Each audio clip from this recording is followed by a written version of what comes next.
Bonjour, toujours en direct de la salle des fêtes de la Papinière à Sucy-sur-Erdre, au salon Harmonie des métiers, le salon des métiers solidaires. Nous recevons le groupe Léo Siger. Bonjour, bonjour Léo. Bonjour. Et avec nous, Dany, bonjour. le bassiste Dany, hein, c'est bien ça? Voilà. D'accord, donc du coup c'est Léo qui tient le micro pour tous les deux. Oui, et puis on va se partager. Très bien. Nous vous recevons aujourd'hui pour parler de la sortie de votre prochain album et plus particulièrement de cette chanson que vous allez nous jouer en direct tout à l'heure dans la salle. Quel est le titre de cette chanson que vous allez jouer? Alors, la chanson s'appelle A Sound at the Door, donc qui sortira effectivement sur Familiar Places en début d'année prochaine. D'accord. On peut traduire en français ce que ça donne? J'ai peur. Un bruit à la porte, A Sound at the Door, en traduction littérale. Ok. Un bruit à la porte. Mais vous vous sentez toujours en anglais? Toujours en anglais, effectivement, c'est le principe du groupe. D'accord. Est-ce qu'on peut parler un peu de cette chanson, donc Un bruit à la porte, hein, je reprends le titre en français pour les non anglophones qui nous écouteraient, qui nous regarderaient surtout. Un bruit à la porte, comment vous êtes venu cette chanson? Donc c'est effectivement une chanson qui n'est pas très gaie, puisqu'elle traite notamment de la violence conjugale, ce qui est un thème quand même assez commun dans le monde. Donc voilà, donc après ça fait partie de réflexions et de remarques autour de ce thème-là. Donc c'est une chanson qui décrit en fait une situation de vie dans un couple très conflictuel. D'accord. Bon, dans un couple, on sait que dans un couple, il y a des hauts, il y a également des bas. Donc là, on va traiter du bas de la vague dans ce couple. C'est ça. C'est ça. Comment se construit une chanson? Alors c'est une idée, ça peut partir d'un mot, ça peut partir d'une mélodie. En général, effectivement, d'un mot, d'une succession de mots qui sont accolés. Et puis au fur et à mesure, en fait, de la construction de la réflexion, j'écris le morceau en fonction de ça, et puis la mélodie m'accompagne. Je pose quelques guitares dessus, et puis après je transmets aux autres musiciens, et on teste ça ensemble.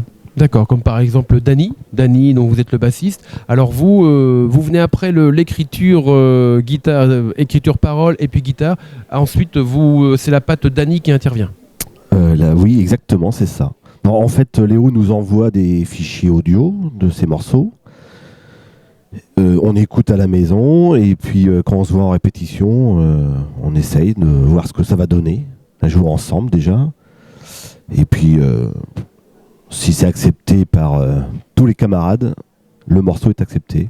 Et là, on commence vraiment à travailler sur les arrangements. D'accord. Tout à l'heure, vous m'expliquiez que le morceau doit quand même tourner. Il peut arriver que lors d'une répétition, il soit accepté. Parfois, ça peut être plusieurs répétitions. Oui. Pour un morceau qui est accepté, généralement, ça demande peu de temps, parce qu'on le sait assez rapidement. Et pour les morceaux où on se pose vraiment des questions, le morceau, il est arrêté. Et puis, Léo, tu pleures, parce que tu te dis c'était une fameuse composition, mais malheureusement, on lui répond non. Je rassure là-dessus, il reste dans les cartons, je le ressortirai à un moment ou à un autre, il servira peut-être sur autre chose, rien n'est perdu, il y a des bootlegs, on sortira des albums pirates, voilà. D'accord. Il y a beaucoup pour un album d'environ une dizaine de chansons, il y a beaucoup de morceaux de jeter? Alors, j'ai pas fait le total, mais pour le prochain album, je sais pas, on a dû essayer 2-3 morceaux qui ont été jetés de mémoire, c'est à peu près ça. Hein. Oui, ça va. Voilà, Léo a dû proposer 13-14 morceaux. On en a retenu 11, on en a acheté un d'ailleurs qu'on regrette d'avoir jeté depuis. D'accord. Donc, mais qu'on joue en concert. Ah, oui. Et qui figurera peut-être sur un nouvel album, qui sait. D'accord, ou un album live peut-être, à voir. Peut-être.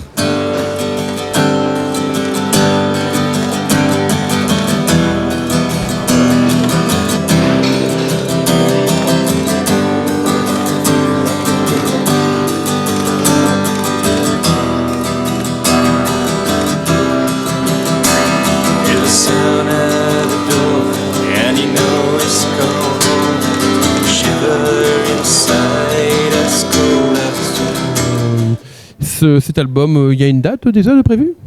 Date de sortie, Dany? Absolument pas. Très bien. C'est précis, c'est parfait. Là, début 2016, donc ça part de janvier jusqu'à mai.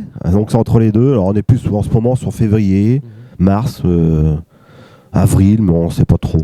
Et donc, tant que j'ai le micro, je tiens à remercier nos fameux souscripteurs et nos Kiss Bankers qui nous ont aidés à financer l'album, parce que sans eux, notre public, on ne pourrait rien faire. Oui, la dernière fois qu'on s'était vu, Léo, vous nous avez parlé de ce Kiss Kiss Bang Bang.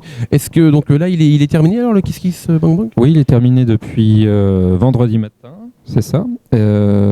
Effectivement, on avait fait un appel sur la base de 1 500 € et on a largement dépassé l'objectif. Tant mieux. On a dépassé les 2000. Donc effectivement, c'était une partie du budget qui restait à faire pour pouvoir boucler l'album. Donc voilà. Sortie début d'année, quoi. Sortie début d'année 2016. Bon bah écoutez, merci beaucoup Léo, et puis bah maintenant on va vous retrouver, donc jouer ce morceau du bruit à la porte, à ma porte. C'est un adore. Ok. Merci beaucoup. Merci.